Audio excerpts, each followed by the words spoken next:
Hello students, हम लोग are environment chapter पढ़ रहे हैं और इस आर एनवायरनमेंट चैप्टर में हम पढ़ रहे थे इकोसिस्टम। और जो इकोसिस्टम हमने पढ़ा, जैसे कि पॉन्ड वो एक एग्जाम्पल है इकोसिस्टम का, ओशन एक बहुत बड़ा एग्जाम्पल है इकोसिस्टम का।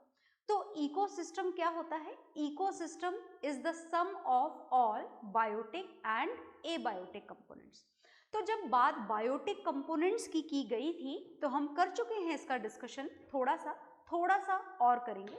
हमने यहाँ पर जब बायोटिक कंपोनेंट्स का डिस्कशन किया था तो जो बायोटिक कंपोनेंट्स हैं, बायोटिक कंपोनेंट्स में आते हैं ऑर्गेनिजम्स, और ऑर्गेनिजम्स का मतलब लिविंग बींग्स, और लिविंग बींग्स को हमने यहाँ पर कितनी कैटेगरी में क्लासिफाई कर दिया था? बायोटिक कंपोनेंट्स में हमने यहाँ पर 3 कैटेगरी देखी थी। फर्स्ट आपने देखे थे यहाँ पर producers which are the green plants only. Second आपने देखे थे यहाँ पर कंज्यूमर्स जो सिर्फ कंज्यूम करते हैं प्रोड्यूसर्स को या प्रोड्यूसर्स के प्रोडक्ट को। तीसरी चीज आपने यहाँ पर देखी थी डीकंपोजर्स। Is it okay? तो यहाँ पर ये जो 3 कैटेगरी आपने देखी थी, इन 3 कैटेगरी से हम यहाँ पर कुछ और भी समझ सकते हैं। जो कंज्यूमर्स थे उन कंज्यूमर्स को आपने यहाँ पर 3 कैटेगरी में डिवाइड करा था further. First is herbivore, second आपने यहाँ पर देखा था कार्निवोर्स, और थर्ड आपने यहाँ पर देखे थे ओमनीवोर्स। अब जब बात यहाँ पर कार्निवोर्स की जाए तो थोड़ा सा यहाँ पर कुछ और भी आपको जानना होता है। जब बात कार्निवोर्स की जाए तो carnivores can further be classified into more categories. इनको हम और भी कैटेगरीज में क्लासिफाई कर सकते हैं। जैसे एक तो हो गए प्राइमरी कार्निवोर्स। प्राइमरी कार्निवोर्स का क्या मतलब हो गया? प्राइमरी कार्निवोर्स का मतलब विच ईट द स्मॉल एनिमल्स, जो छोटे छोटे एनिमल्स का कंजप्शन करते हैं। Is it okay? उसके बाद में आते हैं सेकेंडरी कार्निवोर्स। सेकेंडरी कार्निवोर्स वो होते हैं जो प्राइमरी कार्निवोर्स का कंजप्शन करते हैं। आई बात समझ में? और फिर आते हैं टॉप कार्निवोर्स, और टॉप कार्निवोर्स वो होते हैं जो सेकेंडरी कार्निवोर्स का कंजप्शन करते हैं। मतलब carnivores can further be classified into this much categories. Okay, तो इसको तो हम एग्जाम्पल के साथ में थोड़ा सा और समझेंगे, पर पहले आप इसे नोट डाउन कर लीजिए। हाँ जी, तो आपने इसे नोट डाउन कर लिया होगा, और नोट डाउन करने के साथ में ये प्राइमरी कंज्यूमर्स, ये प्राइमरी कार्निवोर, ये सेकेंडरी कार्निवोर, ये थर्ड कार्निवोर, टॉप कार्निवोर, ये सब क्या होता है, इस सब को हम समझेंगे। तो चलिए हम समझते हैं। यहाँ पर आपने क्या करा, यहाँ पर आपको शुरुआत करनी है एक फूड चेन से। हम किससे शुरुआत करने जा रहे हैं? हम शुरुआत करने जा रहे हैं एक फूड चेन से। तो फूड चेन क्या होती है? Food chain shows the relation of the plants with the environment and shows the relation of the other animals with the plants. तो चलिए we will start with the food chain. तो whenever you are going to start a food chain, it always start with the plants, because plants are the only organisms which can directly absorb the sunlight and changes into the chemical energy by the process of photosynthesis. तो सिर्फ ये plants ही हैं जो solar energy को directly काम में ले सकते हैं, and solar energy is the only major source of energy on the surface of our earth. तो जैसे शुरुआत आपने यहाँ पर किससे करी? शुरुआत आपने यहाँ पर करी प्लांट से। अब प्लांट्स का कंजप्शन जैसे किया किसने? मान लीजिए कि प्लांट्स का कंजप्शन किया ग्रास होपर ने। किसने कंजप्शन करा? ग्रास होपर ने कंजप्शन करा। Is it okay? फिर ग्रास होपर का कंजप्शन किसने करा? मान लीजिए कि ग्रास होपर का कंजप्शन करा किसी पर्टिकुलर इंसेक्ट ने। अब हम मान लेते हैं कि इस इंसेक्ट का कंजप्शन किसने करा? इस इंसेक्ट का कंजप्शन करा फ्रॉग ने। किसने किया? फ्रॉग ने। Is it okay? फिर फ्रॉग का कंजप्शन किसने किया? फ्रॉग का कंजप्शन किया स्नेक ने। आ गई बात समझ में? ठीक है, चलिए आगे देखिए। स्नेक का कंजप्शन करने वाला भी कोई है क्या? बिल्कुल, स्नेक का कंजप्शन करने वाला भी है। कौन है स्नेक का कंजप्शन करने वाला? This is peacock. आ गई बात समझ में? तो अब अगर आप यहाँ पर ध्यान से देखेंगे तो क्या हो जाएंगे, ये जो ग्रास होपर है, ये ग्रास होपर यहाँ पर कौन सी कैटेगरी में आ जाएगा, ये ग्रास होपर यहाँ पर आ जाएगा हर्बीवोर की कैटेगरी में। कौन सी कैटेगरी में आ जाएगा? हर्बीवोर की कैटेगरी में। इसका कंजप्शन करा किसी पर्टिकुलर इंसेक्ट ने, तो ये इंसेक्ट यहाँ पर क्या हो जाएगा, इंसेक्ट यहाँ पर हो जाएगा प्राइमरी कार्निवोर। क्या बोलेंगे आप इसे? Primary carnivore. इसके बाद में इसका कंजप्शन करा फ्रॉग ने, तो फ्रॉग क्या हो जाएगा यहाँ पर? फ्रॉग यहाँ पर हो जाएगा सेकेंडरी कार्निवोर।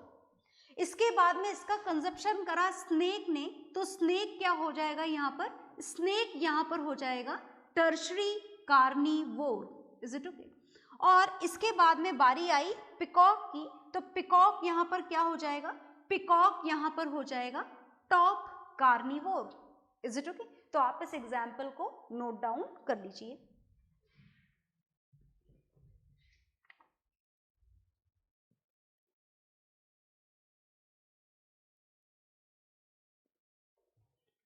तो आपने ये एग्जाम्पल नोट डाउन कर लिया होगा। तो देखिए, एक तरफ तो आपने यहाँ पर क्लासिफाई करा, प्लांट्स को आपने प्रोड्यूसर बोला, इनको हर्बीवोर बोला, इनको कार्निवोर बोला, कार्निवोर्स को इतनी सारी कैटेगरी में डिवाइड कर दिया।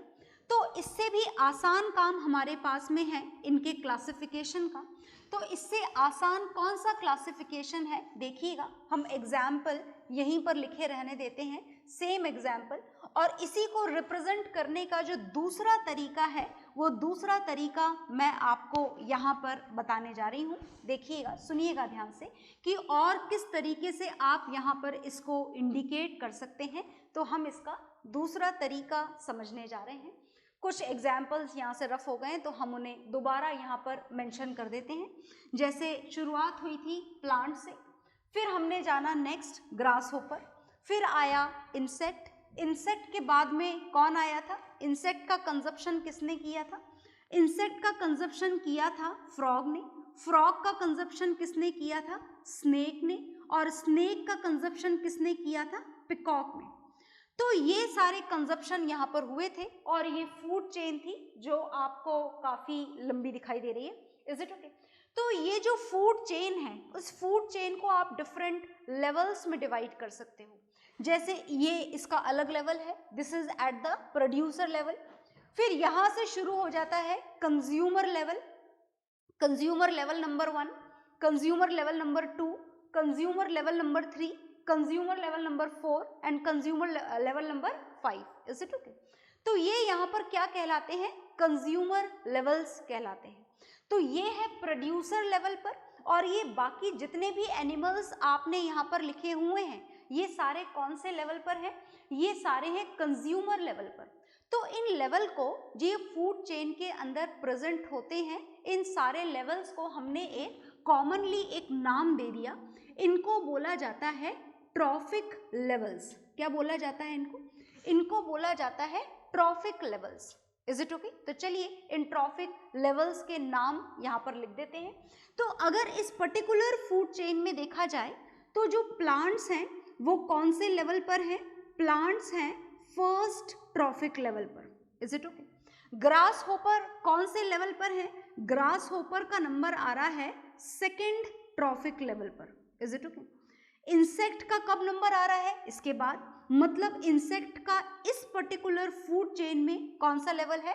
Third trophic level, right? फिर बारी आई फ्रॉग की। फ्रॉग यहाँ पर कौन से लेवल पर है? फ्रॉग यहाँ पर है फोर्थ ट्रॉफिक लेवल पर। Is it okay? Fourth trophic level है इसका। स्नेक का ट्रॉफिक लेवल कौन सा है? It is at the fifth trophic level. फिर बारी आई लास्ट की, जिसे आप बोलते हैं सिक्स्थ ट्रॉफिक लेवल। तो ये आपके सामने एक पर्टिकुलर फूड चेन बनी हुई है जिसके अंदर आपको कितने ट्रॉफिक लेवल देखने को मिले? टोटल 6। चलो मैं एक और फूड चेन आपके सामने बनाती हूँ, देखिएगा ध्यान से। And in this food chain, all the food chain always starts with the plant. सारी ही फूड चेन किससे स्टार्ट होती है? प्लांट से स्टार्ट होती है। तो इस फूड चेन को भी हमने किससे स्टार्ट करा है? प्लांट से। मान लीजिए कि इस प्लांट का कंजप्शन किया डियर ने, डियर जानते हैं ना, it is involve in the category of herbivore consumer, ये हर्बीवोर कंज्यूमर्स की कैटेगरी में आते हैं। इस डियर के बाद में बारी आई लायन की, तो आपकी फूड चेन तो खत्म, क्योंकि लायन को खाने वाला तो कोई है ही नहीं, हंट करके खाने वाला तो कोई भी नहीं है, इज इट ओके। तो प्लांट को आप यहाँ पर क्या बोलेंगे, this is at the first trophic level, this is at the second trophic level and this is the third trophic level. तो अगर आप ट्रॉफिक लेवल के थ्रू रिप्रेजेंट करना चाहें तो बहुत बढ़िया, और नहीं तो दूसरा आप इसे कैसे रिप्रेजेंट कर सकते हैं, प्लांट को आप यहाँ पर क्या बोलेंगे, प्रोड्यूसर्स, डियर को यहाँ पर क्या बोलेंगे, प्राइमरी कंज्यूमर्स। ये तो कंज्यूमर है ना, बना थोड़े ना रहा है कुछ, सिर्फ कंज्यूम कर रहा है, किसको कंज्यूम कर रहा है, प्लांट्स को, तो इसे आप क्या बोलेंगे, प्राइमरी कंज्यूमर। लायन को आप यहाँ पर क्या बोलेंगे, लायन को आप बोलेंगे यहाँ पर secondary consumers, is it okay. Secondary consumer भी बोल सकते हैं, या फिर इसको आप यहाँ पर टॉप कार्निवोर की कैटेगरी में भी रख सकते हैं, क्योंकि ये एक ऐसा कार्निवोर है जिससे आगे जाकर के इसकी फूड चेन में यहाँ पर इसका दी एंड हो जाता है, इसको आगे और कोई खाने वाला प्रेजेंट नहीं है। आ गई बात समझ में, इज इट ओके। तो अब आपने देखा कि ऊपर वाली फूड चेन तो इतनी लंबी और नीचे वाली फूड चेन ये 3 स्टेप के अंदर ही खत्म हो गई। तो जो आपकी फूड चेन के ट्रॉफिक लेवल हैं, they start with the 2 to 6 level. Minimum इसमें फूड चेन में लेवल्स कितने होते हैं, 2, और मैक्सिमम कितने हो सकते हैं, 6। इससे ज्यादा फूड चेन में लेवल नहीं हो सकते और होने चाहिए भी नहीं। क्यों नहीं होने चाहिए, उसका कारण सुनिएगा। उसका कारण ये है कि देखिए जो प्लांट हैं, प्लांट बहुत इंपॉर्टेंट है। क्यों इंपॉर्टेंट है, because they convert solar energy into the chemical energy. Plant solar energy को किसमें कन्वर्ट कर देते हैं, केमिकल एनर्जी में, and they are the only one which can do this particular purpose, is it okay. तो ये जो प्लांट्स हैं जो सोलर एनर्जी को केमिकल एनर्जी में कन्वर्ट करते हैं, ये आपकी अर्थ पर जितनी सनलाइट गिर रही है ना, जितनी भी टोटल सनलाइट, उस टोटल सनलाइट का सिर्फ 1% पार्ट है जो प्लांट फोटोसिंथेसिस प्रोसेस के थ्रू किसमें कन्वर्ट कर रहे हैं, केमिकल एनर्जी में, इज इट ओके। और उस 1% जो एनर्जी इन्होंने बनाई है, केमिकल एनर्जी, उस 1% केमिकल एनर्जी का भी 90% पार्ट तो प्लांट खुद ही काम में ले लेते हैं, है ना, अपनी ग्रोथ के लिए, अपने रेस्पिरेशन के लिए, अपनी ब्रीदिंग के लिए, अपने प्रोसेसेस के लिए, अपने लाइफ प्रोसेसेस के लिए कौन काम में ले लेता है, प्लांट्स खुद काम में ले लेते हैं। आ गई बात समझ में। मतलब जब एनर्जी का फ्लो होता है प्लांट से ग्रास होपर में, तो जितनी एनर्जी प्लांट्स के पास में थी उतनी एनर्जी ग्रास होपर को नहीं मिलेगी, क्योंकि मैक्सिमम पार्ट प्लांट्स खुद यूज कर चुके होते हैं उस एनर्जी का। मतलब पूरी एनर्जी प्लांट्स अपने कंज्यूमर में ट्रांसफर नहीं करते। आई बात समझ में। अब ग्रास होपर को जितनी भी एनर्जी मिली, मैं बताऊंगी अभी कितनी मिली, पर आप मान लो कि पूरी तो नहीं मिली, बहुत कम एनर्जी मिली।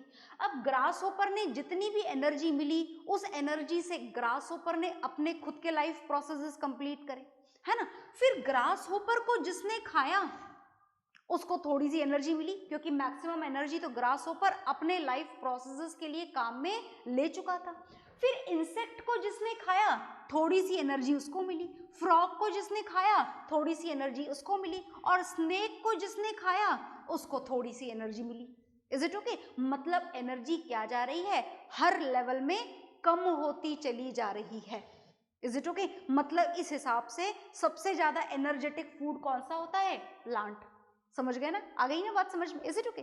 तो अब हम ये जानना चाहते हैं कि जब बात ट्रॉफिक लेवल्स की जाए, तो आखिर एक ट्रॉफिक लेवल से दूसरे ट्रॉफिक लेवल पर पहुंचते पहुंचते एनर्जी कितनी रह जाती है। तो आपको पता है उसके लिए एक लॉ है, and this law is known as 10% law. क्या नाम है उस लॉ का, उस लॉ का नाम है 10% law, and this 10% law was given by the Raymond Lindemann in 1942. किसने दिया था ये 10% लॉ?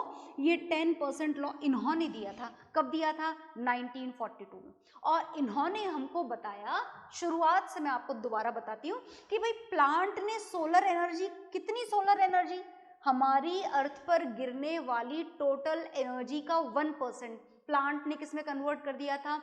chemical energy में. So whatever the chemical energy is there with the plants, of that only 10% is going to be transferred into the grasshopper. 90% ये क्या कर लेंगे?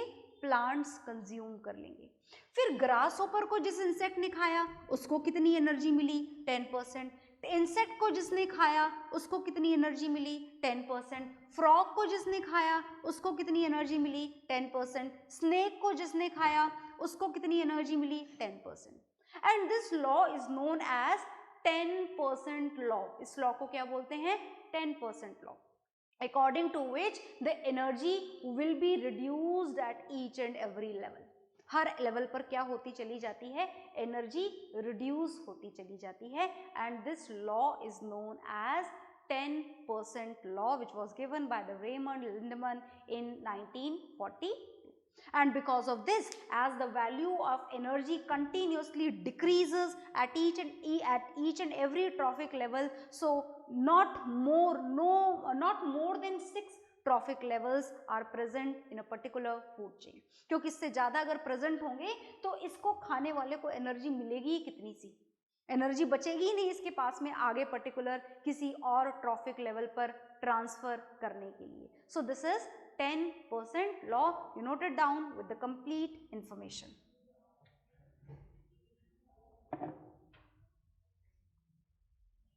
हाँ जी, तो आपने इसे नोट डाउन कर लिया होगा और इसे नोट डाउन करने के साथ में आपको बहुत सारी बातें समझ में आ गई हैं। आपने फूड चेन पढ़ ली है, आपने ट्रॉफिक लेवल्स पढ़ लिए हैं, आपने 10% लॉ भी पढ़ लिया है। और अब इसके बाद में जब हम इतने सारे बायोटिक कंपोनेंट्स की फुल इंफॉर्मेशन गेन कर चुके हैं, then now we have to know about the abiotic components of our ecosystem. हमें हमारे इकोसिस्टम के अब एबायोटिक कंपोनेंट के बारे में भी जान लेना चाहिए, as they also plays a very important role. उनका भी बहुत इंपॉर्टेंट रोल होता है। तो चलिए अब हम जानेंगे यहाँ पर एबायोटिक कंपोनेंट्स के बारे में। तो हम किसके बारे में जानने जा रहे हैं? हम जानने जा रहे हैं एबायोटिक कंपोनेंट्स के बारे में। तो जो एबायोटिक कंपोनेंट्स होते हैं, ये बात तो हमें बहुत अच्छे से पता है that they are the non living components. ये कौन से कंपोनेंट्स होते हैं? नॉन लिविंग कंपोनेंट्स होते हैं। तो नॉन लिविंग कंपोनेंट्स के अंदर फर्स्ट आते हैं एलिमेंट्स। एलिमेंट्स जैसे कि nitrogen element, oxygen element, water, is it okay? Another is carbon, they all are the element. ये एलिमेंट है, एबायोटिक कंपोनेंट्स हैं ये, which plays a very major role in the environment. As nitrogen, oxygen is the basic requirement of all the living beings for the breathing purpose. Nitrogen is again a basic requirement. आपको पता है it is very important nutrient for the crop production. So all these are very important and we know it well that they all enters into the biogeochemical cycles. याद है ना आपको? आपने 9th standard में पढ़ी थी बायोजियोकेमिकल साइकिल्स, जहाँ एक तरफ हम नाइट्रोजन को खत्म करते रहते हैं, वहीं दूसरी जगह नाइट्रोजन दोबारा से प्रोड्यूस होकर एयर में मिक्सअप हो जाया करता है। जहाँ एक तरफ आप ऑक्सीजन को खत्म करते रहते हो, वहीं ऑक्सीजन दोबारा से कहीं ना कहीं रेस्पिरेशन प्रोसेस से, फोटोसिंथेसिस प्रोसेस से दोबारा एयर में एंटर होता रहता है। वाटर जहां आप कंज्यूम करते हो रेनफॉल के थ्रू दोबारा एंटर हो जाता है। कार्बन जहां आप कंज्यूम करते हो, it is again going to enter back into the form of coal and petroleum and many more. Is it okay? So these are the elements जिन्हें आप इनऑर्गेनिक कंपोनेंट भी बोल सकते हैं। Now we have to know about the organic component. अब आपको किसके बारे में जानना है? ऑर्गेनिक कंपोनेंट्स के बारे में जानना है। So when we have to know about the organic components, so look here, organic components, organic abiotic components are the carbohydrates. आप जानते हैं कार्बोहाइड्रेट्स, इज इट ओके? आप जानते हैं फैट्स, आप जानते हैं डिफरेंट लिपिड्स मॉलिक्यूल, फैट और lipids they both are almost same.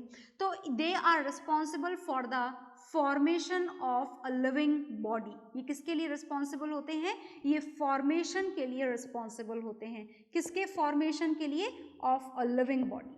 ये हो गए इनऑर्गेनिक कंपोनेंट, ये हो गए organic component, and third abiotic components are the climatic factors. Climatic factors आप पढ़ चुके हैं ऑलरेडी। क्लाइमेटिक फैक्टर्स का मतलब क्या क्या हो जाएगा? क्लाइमेटिक फैक्टर्स में आ जाएगा टेम्परेचर, फिर आ जाएगा rainfall. Rainfall totally depends on the humidity and pressure. They all are involved in the category of abiotic components. So note down all these factors very properly.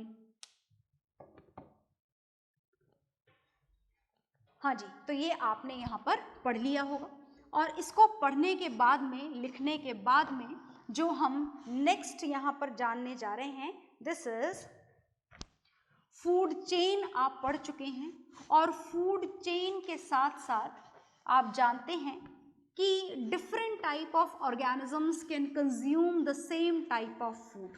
जानते हैं ना आप ये बात? बिल्कुल आप इस बात को जानते हैं। जो डिफरेंट ऑर्गेनिजम्स हैं वो सेम टाइप के फूड का कंजप्शन करते हैं। तो चलिए हम यहाँ पर फूड चेन के एक आगे का स्टेप जानने जा रहे हैं। फूड चेन के आगे का जो स्टेप है दैट इज फूड वेब। क्या जानने जा रहे हैं आप? फूड चेन के आगे का step, a combination, a mixture, a combination बोलें या मिक्सचर बोलें, a combination of different food chain, a combination of different food chain is known as food web. इसे क्या बोला जाता है? अगर बहुत सारी फूड चेन आप किसी पर्टिकुलर मिक्सचर के साथ में ऐड कर दें, then it is known as food web. उसे हम बोलते हैं फूड वेब। जैसे कैसे? चलिए हम जानने की कोशिश करते हैं। शुरुआत देखिए किसी भी फूड चेन की, आप जानते हैं प्रोड्यूसर से होती है, दैट मीन्स प्लांट से होती है। अब प्लांट्स को कंज्यूम करने वाले हम यहाँ पर देखते हैं। जैसे प्लांट को कौन कौन कंज्यूम कर सकता है? आप बहुत सारे एग्जाम्पल्स जानते हैं। जैसे मान लीजिए कि प्लांट्स को कंज्यूम करा ग्रास होपर ने, तो ये हो गए हर्बीवोर। या फिर प्लांट्स को कंज्यूम करा डियर ने, ये भी कौन सी कैटेगरी में आ गए? हर्बीवोर की कैटेगरी में आ गए।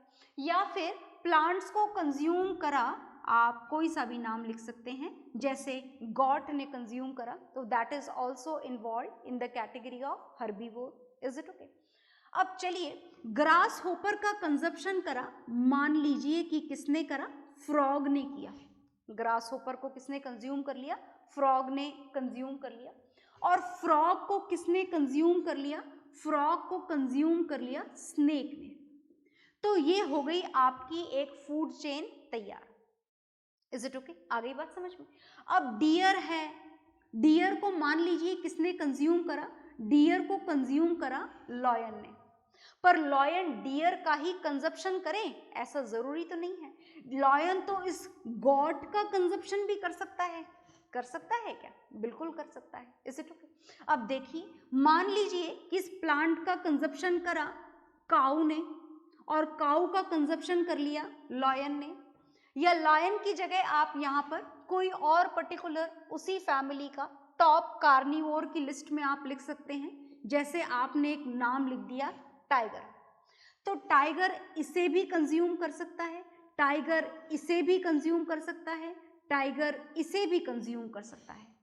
तो अगर आप अपने सामने वाले पिक्चर को देखेंगे तो आपको समझ में आएगा that this is a mixture of many food chain, and this mixture of many food chain is known as food web। तो आप इसे नोट डाउन कर लीजिए।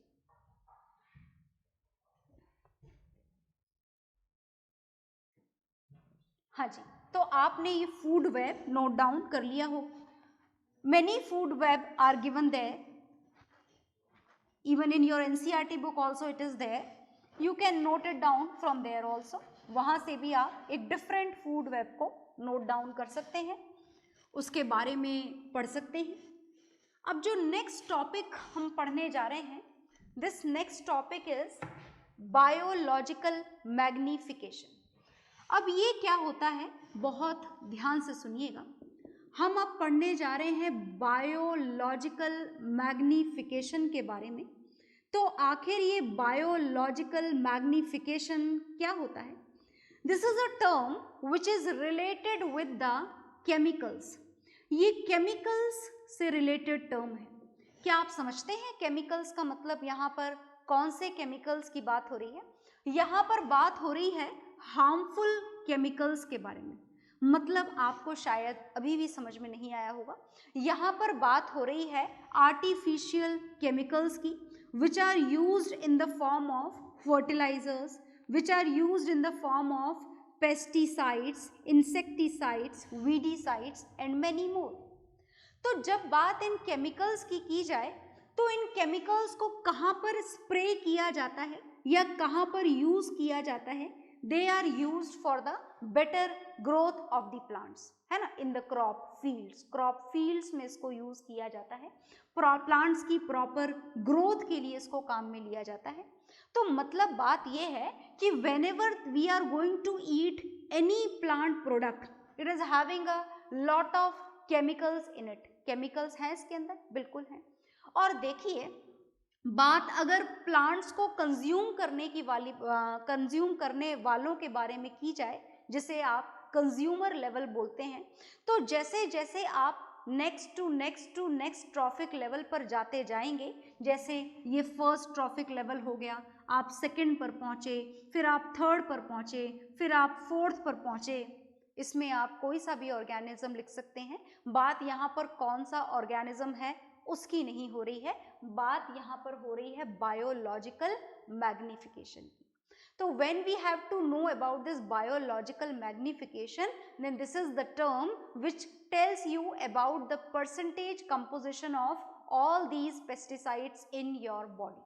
तो जैसे जैसे आप नेक्स्ट हायर ट्रॉफिक लेवल पर बढ़ते जाते हैं, वैसे वैसे आपकी बॉडी में या किसी भी इंडिविजुअल की बॉडी में जो इंसेक्टिसाइड और जो पेस्टिसाइड और जो केमिकल्स का प्रपोर्शन है, जो उसकी कॉन्सेंट्रेशन है, वो ट्रॉफिक लेवल के साथ में क्या होती चली जाती है? इंक्रीज होती चली जाती है। तो if we are going to talk about the humans, तो जो ह्यूमंस हैं वो ह्यूमंस कौन से लेवल पर आते हैं? ह्यूमंस किसी भी फूड चेन में टॉप मोस्ट ट्रॉफिक लेवल पर आते हैं। मतलब आप समझ गए ना, मतलब बात ये है कि सबसे ज्यादा इन केमिकल्स का एक्यूमुलेशन किसकी बॉडी में हो रहा है? ह्यूमंस की बॉडी में। तो that means this is most dangerous to use all these fertilizers and pesticides in the crop fields for their better growth, क्योंकि इसकी सबसे ज़्यादा जो अमाउंट है वो किसकी बॉडी में प्रेजेंट है? ह्यूमंस की बॉडी में। And this term only is defined as the biological magnification. Okay, noted down. हाँ जी, तो आपने नोट डाउन कर लिया होगा। और इसको नोट डाउन करने के बाद में हमें ये तो समझ में आ गया कि जो ह्यूमन बीइंग्स की एक्टिविटीज़ हैं, that is the addition of fertiliser, addition of pesticides in the crop fields, ये सब बातें अच्छी नहीं हैं। किसी और के लिए तो हम बाद में सोचें, अगर आप अपने बारे में भी सोचें तो भी अच्छी नहीं है। ऐसी और भी कुछ एक्टिविटीज़ हैं हमारी अर्थ पर ह्यूमन बीइंग्स के थ्रू करी जाने वाली, जो क्या कर रही हैं? हमारी अर्थ के बहुत इंपॉर्टेंट हिस्सों को डिस्ट्रॉय कर रही हैं। And one of them is depletion of ozone layer. क्या आप ओजोन लेयर के बारे में जानते हैं? बिल्कुल जानते होंगे। तो फिर आप ओजोन के बारे में भी जानते होंगे। Ozone formula is O3। अब ये कैसे बनता है? इसको बनने के लिए चाहिए होती है oxygen gas. When this oxygen gas comes in the contact of UV radiations, then this oxygen gas changes into the atoms of oxygen which is not at all stable. ये ऑक्सीजन के एटम बिल्कुल भी stable नहीं होते हैं. क्यों नहीं होते हैं? कारण आप केमिस्ट्री में पढ़ चुके हैं, as their octets are incomplete, and these atoms of oxygen will combine with the another molecule of oxygen gas to form this ozone gas, and this is the way in which this ozone gas is prepared, and this is the way according to which ozone layer is formed. इस तरीके से हमारी अर्थ के चारों तरफ ozone layer का formation हुआ, और ऐसा होने में मिलियन ऑफ ईयर्स लगे. मतलब ऐसा नहीं है कि फटाक से प्रिपेयर हो जाती है ये, या जैसे आपने जितनी आसानी से हमने रिएक्शन बोर्ड पर लिख दी उतनी आसानी से ये रिएक्शन होती नहीं है. इसको मिलियन ऑफ ईयर्स लगते हैं बनने में, और बनने के बाद में ये हमारे लिए एक इम्पॉर्टेंट रोल प्ले कर रही है ओजोन लेयर. क्या रोल प्ले कर रही है ओजोन लेयर?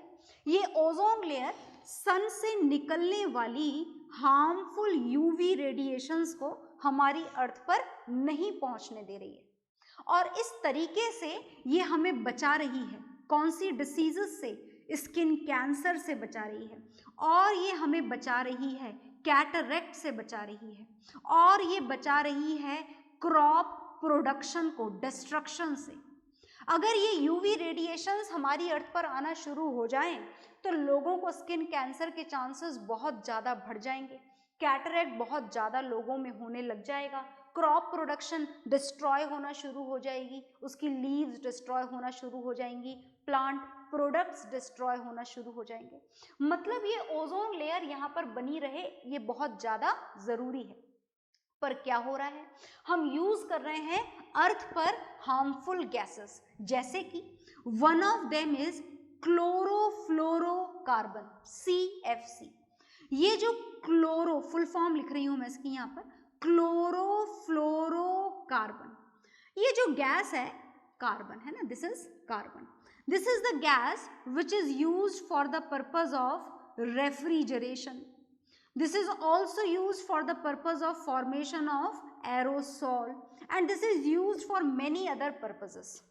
इसके अलावा भी बहुत सारी गैसेस हैं, अदर गैसेस भी हैं, और ये इतनी हार्मफुल गैसेस हैं कि ये गैसेस क्या कर रही हैं? ये गैसेस यहाँ पर पहुँचकर इस ओजोन लेयर में क्या कर रही हैं? होल्स. और अगर इस ओजोन लेयर में होल्स हो गए तो क्या होगा? तो यूवी रेडिएशंस इन होल से अर्थ पर आएंगी और इन सारी बीमारियों का कारण बनेंगी. मतलब बात ये है कि we should stop all these gases continuous immediately which are responsible for the depletion of this ozone layer. Is it okay? You note it down very carefully.